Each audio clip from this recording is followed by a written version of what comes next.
किसी भी देश में गृह युद्ध की जैसी स्थिति के समय क्या आज तक आपने ऐसी खबर सुनी कि किसी भी हवाई जहाज को मार गिराया गया? जिस तरीके से मलेशियन एयरवेज का MH17 विमान, जिसमें 295 लोग सवार थे, उस विमान को मार गिराया गया, यह अपने आप में एक बहुत बड़ा सवाल बना हुआ है कि आखिरकार किस पक्ष ने यह मिसाइल दागा था।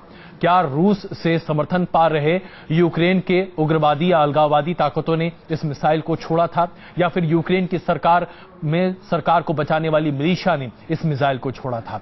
ये अभी तक इस पूरे गुत्थी का हल सामने आता हुआ नहीं दिखाई दे रहा।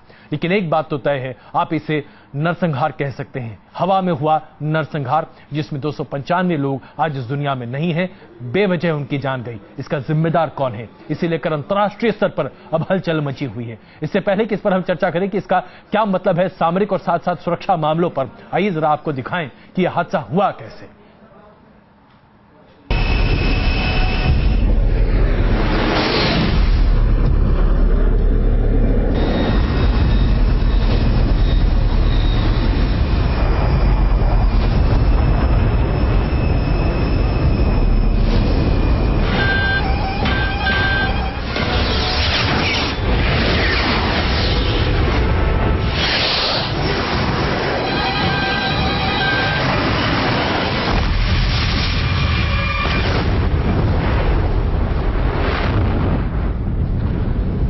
इसी तरह मलेशिया एयरलाइंस का अभागा विमान MH17 आसमान में हजारों फीट ऊपर एक मिसाइल हमले का शिकार हो गया। ये तस्वीरें एक फिल्म की हैं, लेकिन इन तस्वीरों को देखकर आप अंदाजा लगा सकते हैं कि कैसे जब एक खतरनाक मिसाइल MH17 से टकराई होगी तो प्लेन का क्या हाल हुआ होगा। आसमान में उड़ता ये प्लेन एक आग के गोले में तब्दील हो गया और चंद ही पलों के अंदर ये नाक के बल जमीन पर आ गिरा। यूक्रेन के डोनेस्क के पास हुए इस हमले की जो तस्वीरें सामने आई वो रूह कंपा देती हैं। जिस जगह विमान गिरा वहां चारों तरफ विमान का मलबा बिखरा पड़ा हुआ है। कहीं विमान के कॉकपिट के चीथड़े पड़े हैं तो कहीं पैसेंजर सीटों के टुकड़े छितरे पड़े हैं। कुछ लाशों की हालत तो ऐसी हो गई है कि उन्हें पहचानना भी मुश्किल है। रोबोवे नाम के जिस इलाके में ये विमान गिरा, वहां के लोगों के मुताबिक आसमान में एक जोर का धमाका हुआ था और फिर एक जलता हुआ टुकड़ा जमीन पर आ गिरा। доме был, слышу гул, взрывы, 2 было взрыва. Выскочил, смотрю, дым черный, думаю, племянника моего накрыло. Выбежал, а оно тут такое черное все горит все. एक बदकिस्मत विमान का सफर शुरू हुआ था नीदरलैंड्स की राजधानी एम्स्टर्डम से। 17 जुलाई को सुबह तकरीबन 10:15 पर ये विमान एम्स्टर्डम से उड़ा। तकरीबन 12 घंटों की फ्लाइट के बाद विमान को कुआलालंपुर पहुंचना था। एम्स्टर्डम से उड़ता हुआ ये विमान जर्मनी और पोलैंड की हवाई सीमा को पार करता गया और तकरीबन 4 घंटे बाद ये पहुंचा यूक्रेन के शहर डोनेस्क के पास। और फिर कुछ घंटों के बाद खबर आई कि डोनेस्क के पास ये विमान मिसाइल का शिकार हो गया। डोनेस्क के नजदीक किसी इलाके से एक बक मिसाइल फायर की गई थी, जिसका निशाना था मलेशिया एयरलाइंस का MH17 विमान। मिसाइल के लगते ही विमान टुकड़े टुकड़े हो गया और सीधा जमीन पर आ गिरा। ये हमला किसने किया, 24 घंटे बाद भी ये साफ नहीं हो पाया। लेकिन जिस मिसाइल से हमला किया गया उसके खुलासे ने सबको चौंका दिया, क्योंकि बक मिसाइल स्ट्रिंगर की तरह कंधे से फायर नहीं की जा सकती। इस मिसाइल को चलाने के लिए एक लॉन्चर का इस्तेमाल करना पड़ता है, जो किसी छोटे मोटे मिलिशिया या आतंकी गुट के पास होने की संभावना ना के बराबर है। इतना ही नहीं, इस मिसाइल को गाइड करने के लिए राडार की जरूरत पड़ती है। यानी जब MH17 यूक्रेन की हवाई सीमा के ऊपर उड़ रहा था, तब उस पर किसी राडार की नजर रही होगी और इसी राडार से मिले सिग्नल के आधार पर मिसाइल ने इसे टारगेट किया होगा, जिसका नतीजा हुआ 295 लोगों की मौत। जांच एजेंसियां इस नरसंहार के हर पहलू को खोज रही हैं और इसी से जुड़ा एक पहलू है 2 लोगों के बीच की ऑडियो रिकॉर्डिंग का। बताया जा रहा है ये रिकॉर्डिंग उसी वक्त की है जब MH17 को गिराया गया। आज न्यूज नेशन आपके सामने लेकर आएगा वो दो आवाजें जो इस नरसंहार के ठीक बाद अपने मिशन की कामयाबी का जश्न मना रही थी। Team news nation. यह हादसा कैसे हुआ, इसकी कुछ एक बानगी जो तमाम थियरी सामने आई है, उसके आधार पर जो तमाम तथ्य सामने आए हैं, उसके आधार पर हमने आपके सामने इसका एक नाट्य रूपांतर, यूं कहें कि फिल्मों की कुछ तस्वीरों से मिलाकर आपके सामने पेश किया कि आखिरकार ये कैसे हुआ होगा। लेकिन किसने किया ये गुत्थी आज भी बनी हुई है। क्या इसमें रूस की सक्रिय भूमिका रही है? क्या यूक्रेन की सरकार की तरफ से जो मिलिशिया वहां पर काम कर रही थी उसने इसे अंजाम दिया है? किसने अंजाम दिया है? जरा सी बात है, कोई ना कोई सरकारी पक्ष इसमें शामिल जरूर है, लेकिन दोनों तरफ से बातें ऐसी निकल कर आ रही हैं और इसी पर आज हम चर्चा करने जा रहे हैं। हमारे साथ रक्षा विशेषज्ञ जीडी बख्शी साहब होंगे और पूर्व राजनयिक राजीव डोगरा जी भी होंगे। आप दोनों से बातचीत करें उससे पहले आइए आपको एक ऑडियो टेप दिखाते हैं। इस टेप के आधार पर यह माना जा रहा है कि जो मिलिशिया वहां पर यूक्रेन सरकार के खिलाफ काम कर रही है, जिसे रूस का सक्रिय समर्थन मिला हुआ है, उस मिलिशिया का यह मानना था कि उसने एक यूक्रेन के मालवाहक विमान को मार गिराया है और इसकी खुशी में तुरंत एक रेडियो मैसेज जारी किया गया था। उसकी कुछ ऑडियो क्लिपिंग्स हमारे पास हैं, आइए हम आपको दिखाते हैं। आखिरकार स्थिति क्या है इसके बारे में कोई अभी तक नहीं जानता, लेकिन ये कुछ न कुछ संकेत जरूर देता है। देखिए। भारत में उस वक्त रात के 9:15 बज रहे थे जब यूक्रेन रूस की सीमा पर नरसंहार हुआ, लेकिन हवा में हत्याकांड के ठीक 30 मिनट बाद एक आवाज सुनी गई। только что сбили самолет, группа минера за Янакиево упал। चिड़िया गिर गई है। यूक्रेन की खुफिया एजेंसी ने जो बातचीत इंटरसेप्ट की उससे पूरी दुनिया हैरान रह गई। दावा किया जा रहा है कि इस ऑडियो टेप में एक रूस समर्थित मिलिशिया का सदस्य और एक तथाकथित रूसी एजेंट बात कर रहे हैं। वीडियो में मिलिशिया विद्रोही रूसी एजेंट से कह रहा है, हमने अभी अभी एक विमान गिराया है। ये किस किस्म का विमान है? अभी इस बारे में जानकारी नहीं मिली है, मैं साइट पर नहीं गया हूँ। क्या मलबे में कोई हथियार मिला है? कुछ नहीं, कुछ दवाइयाँ और बाकी सामान है। इस ऑडियो में सिर्फ बातचीत ही नहीं है बल्कि एक कोड वर्ड का भी जिक्र है। ऑडियो की शुरुआत में एजेंट को विद्रोही ने कहा था बर्ड फेल, यानी चिड़िया गिर गई। तो क्या वाकई यही था नरसंहार का कोड वर्ड? क्या रूसी एजेंट और विद्रोही के बीच हुई इस तथाकथित बातचीत का विमान हमले से संबंध था? क्या चिड़िया गिराने का मतलब मिसाइल मारकर विमान को गिराना था? हमले के पीछे रूसी विद्रोहियों का हाथ होने के पीछे एक और थ्योरी भी दी जा रही है। कुछ ही दिन पहले रूसी विद्रोहियों के कमांडर ने ट्विटर पर लिखा था, उनके हाथ रूस में बने हुए कई बक मिसाइल सिस्टम लग गए हैं। और इस हमले के ठीक पहले का एक वीडियो समाचार साइट्स पर जारी किया गया है। इस वीडियो में डोनेस्क के पास किसी इलाके में एक सड़क पर बक लॉन्चर्स का पूरा काफिला चलता दिख रहा है और थोड़ी ही देर बाद वीडियो में दूर आसमान में धुआं भी दिखाई देता है। कुछ लोग दावा कर रहे हैं कि ये उसी लॉन्चर की तस्वीर है जिसने मलेशियाई विमान को गिराया और आसमान में उठता धुआं MH17 का ही है। इतना ही नहीं, यूक्रेन के आंतरिक मंत्रालय के बयान में भी दावा किया गया कि विमान हमले के पीछे रूसी विद्रोहियों का हाथ है।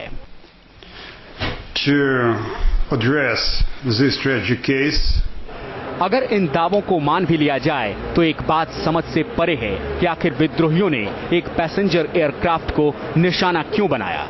न तो इस विमान में कोई बड़ा यूक्रेनी लीडर या कमांडर था और न ही यूक्रेनी नागरिक।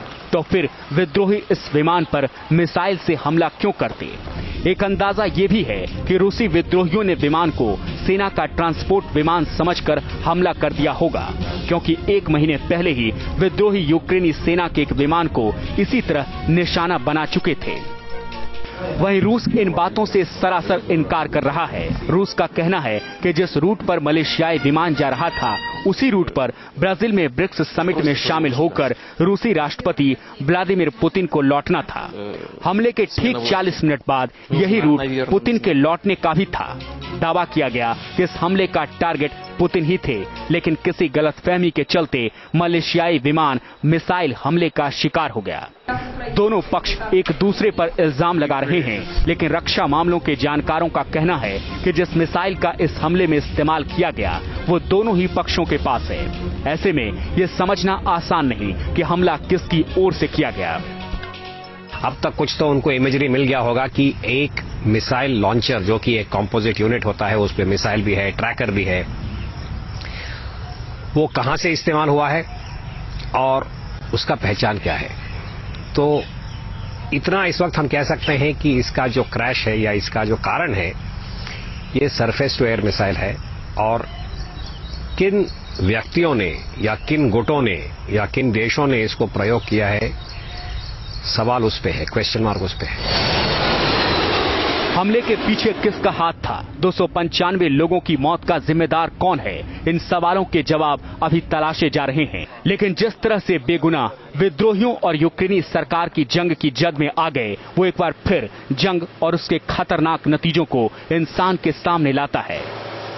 Team news nation. तो हमने देखा किस तरीके से ये पूरा का पूरा मामला एक अंतर्राष्ट्रीय बहुत बड़ा विपदा के तौर पर आता हुआ दिखाई दे रहा है। बख्शी साहब, यहां मैं आपसे समझना चाहूंगा और हमारे दर्शकों के लिए खास करके, जिस तरीके से इस हादसे को अंजाम दिया गया है, क्या आपको नहीं लगता कि बेगुनाह बेवजह इस लड़ाई में मारे गए हैं? और इसमें क्या आपको ऐसा भी लगता है कि मलेशियन एयरलाइंस की भी कुछ गलती थी? हर कोई जानता था कि यूक्रेन के ऊपर से इस तरीके से हवाई उड़ान भरना बहुत सार्थक नहीं, खास करके पैसेंजर प्लेन के लिए। ऐसे में अमेरिका भी चेतावनी कई बार जारी कर चुका था। क्या पैसेंजर प्लेन को यूक्रेन के ऊपर से उड़ाना अपने आप में एक बुद्धिमानी का सबक माना जा सकता है? बिल्कुल नहीं। देखिए, मैं आपको क्लियर कर दूं जी कि इस मलेशियन जहाज को मार गिराने के पहले रिपोर्ट्स हैं कि वहां पे 5 और कुछ तथ्य जो इंटरनेट पे मिल रहे हैं उनके मुताबिक 10 यूक्रेनियन जहाज वहां पे मार गिराए जा चुके हैं, जिनमें कोई 6 या 7 हेलीकॉप्टर हैं। 2 इसमें तो हैं आपके Mi-24 hind helicopter, attack helicopter, बाकी आपके जो मालवाहक हेलीकॉप्टर्स हैं। एक AN-26 ट्रांसपोर्ट एयरक्राफ्ट है जो काफी हाइट पे उड़ रहा था, शोल्डर फायर्ड मिसाइल की रेंज के बाहर। और वो तो ये भी क्लेम कर रहे हैं कि 2 Su-25 जो फाइटर जेट हैं वो वहां पे मार गिराए जा चुके हैं। तो ये तो साहब युद्ध जोन है। यूक्रेन को बिल्कुल वहां फ्लाइट्स बंद कर देनी चाहिए थी। यूक्रेन देश की भी जिम्मेवारी है कि अगर इतने वहां पे वो जो हैं उनके जहाज गिराए जा रहे हैं तो वहां से सिविल एयरलाइनर्स को ना घुसने दें। मलेशियन एयरलाइन केवल अपना तेल बचाने के लिए उन्होंने ये छोटा रास्ता अख्तियार किया, ये तो बिल्कुल एक्सेप्टेबल नहीं है साहब। जहां 10 और अगर आप जो नीचे वाली फिगर लें 5 जहाज गिर चुके हैं, वो फौजी जहाज गिराए जा चुके हैं, हाई फ्लाइंग जहाज गिराए जा चुके हैं, वहां आप किस तरह से सिविलियन जहाजों को ले जा सकते हैं? बिल्कुल, ये जो है इसको नो फ्लाई जोन डिक्लेयर किया जाना चाहिए था। यूक्रेन को वहां से फ्लाइट्स बंद करनी चाहिए थी। वो तो मुझे लगता है वेट कर रहे थे कि कोई सिविलियन एयरलाइनर गिरे और वो रूस को गाली दें और वो रूसी जो वहां पे अलगाववादी हैं उनको गाली दें। बिल्कुल, इसी मुद्दे को हम लेकर जरा आगे बढ़ना चाहेंगे। राजीव जी, जिस तरीके से आज पूरी की पूरे अंतर्राष्ट्रीय जगत में रूस के खिलाफ घेराबंदी हो रही है, अमेरिकी राष्ट्रपति ओबामा साफ तौर पर कह रहे हैं कि अब युद्ध विराम जैसी परिस्थिति बननी चाहिए और रूस को यहां से पीछे हटना चाहिए। राष्ट्रपति पुतिन के लिए वहां पर स्थिति बहुत विकट होती चली जा रही है और अंतर्राष्ट्रीय स्तर पर चीजें उनके लिए मुश्किल हो रही हैं। क्या आपको लगता है अब ये पूरा का पूरा मामला रूस के खिलाफ बनता जा रहा है?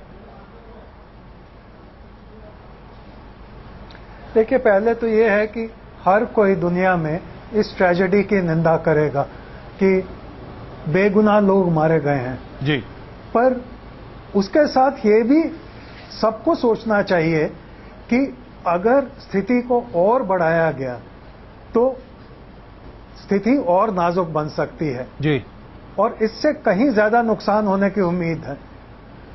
और एक और चीज लोगों को सोचनी चाहिए कि ये ही पहला सिविलियन एयरक्राफ्ट है जो दुनिया में गिराया गया किसी दूसरी ताकत से या दूसरे टेररिस्ट से। आपको याद होगा अमेरिका ने 80 की दशक में ईरानियन एयरक्राफ्ट गिराया था जो सऊदी अरेबिया हज के लिए 200 पैसेंजर्स को ले जा रहा था। तो तब तो वेस्टर्न वर्ल्ड ने, पश्चिमी देशों ने कुछ भी नहीं कहा था, अमेरिका को कंडेम भी नहीं किया था जी। और यहां अब जो टेप आपने दिखाई थी, क्या सबूत है कि वो जेन्युइन टेप है? क्या पता उसमें कितना सच है या कितना सच नहीं है जी। तो रूस को जैसे आप कह रहे हैं और बख्शी साहब भी, जनरल बख्शी भी कह रहे हैं कि एकदम दबाना जो शुरू कर रहे हैं जी, वो शायद स्थिति को और बिगाड़ ना दे। और हमको याद ये रखना चाहिए कि पहली विश्व युद्ध जो थी वो सिर्फ एक गोली के बाद शुरू हुई थी जी। और यहाँ पे आप बार बार रूस के अगेंस्ट सैंक्शन कर रहे हैं और रूस के ऊपर इल्जाम लगा रहे हैं, तो रूस भी सुपर पावर की तरह है अभी भी। तो ये ना हो कि स्थिति काबू के बाहर हो जाए। राजीव जी, एक मोटी बात अगर हम एक चीज मैं और कहना चाहता हूं जी जी कि देखिए, एक दिन भी नहीं हुआ ये पश्चिमी देशों ने रूस को कसूरवार करार दे दिया है और टेप और ये सब सबूतों के साथ। आप ये बताएं कि आज ही पाकिस्तान के हाई कमिश्नर ने खुलेआम कहा है कि हाफिज सईद के पास बारे में कोई हमारा सबूत नहीं है जी। 6 साल के बाद और 3 दिन जब दुनिया पूरी देखती रही टेप और सारे हजारों पेज के सबूतों के बाद, पाकिस्तान ये कहता है कि हाफिज सईद के पास, और यहाँ पे एक टेप के ऊपर आपने रशिया पूरे वेस्टर्न वर्ल्ड जो है वो रशिया के पीछे पड़ गया है। बिल्कुल। तो राजीव जी, मैं आप ही की बात को लेकर जरा एक कदम आगे चलूं।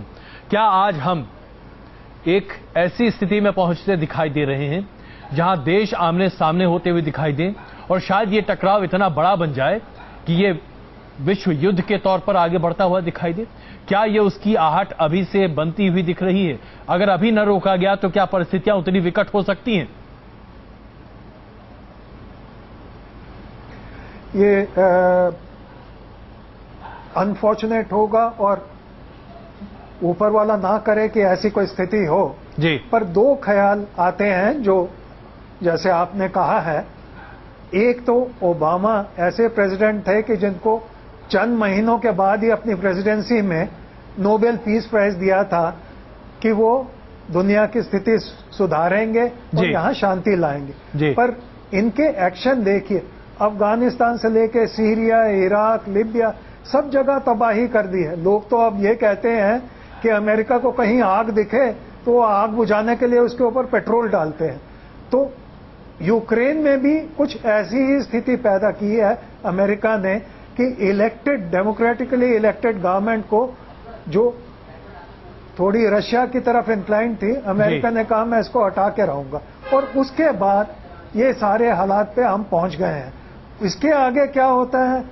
अगर हर रोज रशिया के अगेंस्ट सैंक्शन लगाएंगे, पुतिन को G8 से हटाएंगे जी, तो पता नहीं स्थिति कहां पे पहुंच जाए। बिल्कुल। बख्शी साहब, एक छोटा जवाब मैं आपसे यहां समझना चाहूंगा। क्या अब हवाई यात्रा करने से पहले हमें डरना पड़ेगा, खास करके तब जबकि हम यूरोप की किसी यात्रा पर जा रहे हो, पता नहीं कहां से कौन सा मिसाइल आए और हमें सबको लील जाए?